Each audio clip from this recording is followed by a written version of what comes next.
ಇವತ್ತು ನಮ್ಮ ಕರ್ನಾಟಕ ರಾಜ್ಯದಿಂದ ನಮ್ಮ ಕಾಂಗ್ರೆಸ್ ಪಕ್ಷದ ಹಿರಿಯ ಶಾಸಕರು ಬಜೆಟ್ ಅಧಿವೇಶನ ಸಂದರ್ಭದಲ್ಲಿ ಸುಮಾರು 30-35 ಜನ ಒಂದು ಕಡೆ ಸೇರಿ ಚರ್ಚೆ ಮಾಡಿ ನಮಗೂ ಕೂಡ ಅರ್ಹತೆ ಇರ್ತಕ್ಕಂಥವ್ರಿಗೆ ಜಿಲ್ಲಾವಾರು ಪ್ರಾತಿನಿಧ್ಯವಾರು ನಮಗೂ ಕೂಡ ಗುರುತಿಸಿ ಮಂತ್ರಿ ಮಾಡಿರಿ ಅಂತಕ್ಕಂಥದ್ದನ್ನು ನಾವು ನಮ್ಮ ಪಕ್ಷದ ಮೇಲೆ ನಾಯಕರ ಮೇಲೆ ಒತ್ತಡ ಹೇರಬೇಕಂತ ನಿರ್ಣಯ ತೆಗೆದುಕೊಂಡಿದ್ವಿ.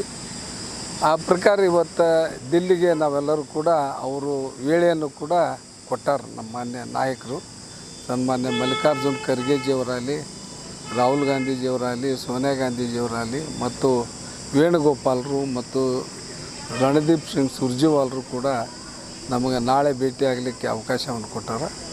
ಹೀಗಾಗಿ ನಾವೆಲ್ಲರೂ ಕೂಡ ಇವತ್ತು ದಿಲ್ಲಿಗೆ ಹೋಗ್ತಕ್ಕಂಥ ಕೆಲಸವನ್ನು ಇವತ್ತು ಮಾಡ್ತಾಯಿದ್ದೇವೆ ಮತ್ತು ಪಕ್ಷಕ್ಕೆ ಮನವರಿಕೆ ಮಾಡಿಕೊಡ್ತಕ್ಕಂಥ ಪ್ರಯತ್ನ ಮಾಡ್ತೇವೆ. ಪಕ್ಷ ತೆಗೆದುಕೊಂಡಂಥ ನಿರ್ಣಯಕ್ಕೆ ಬದ್ಧ.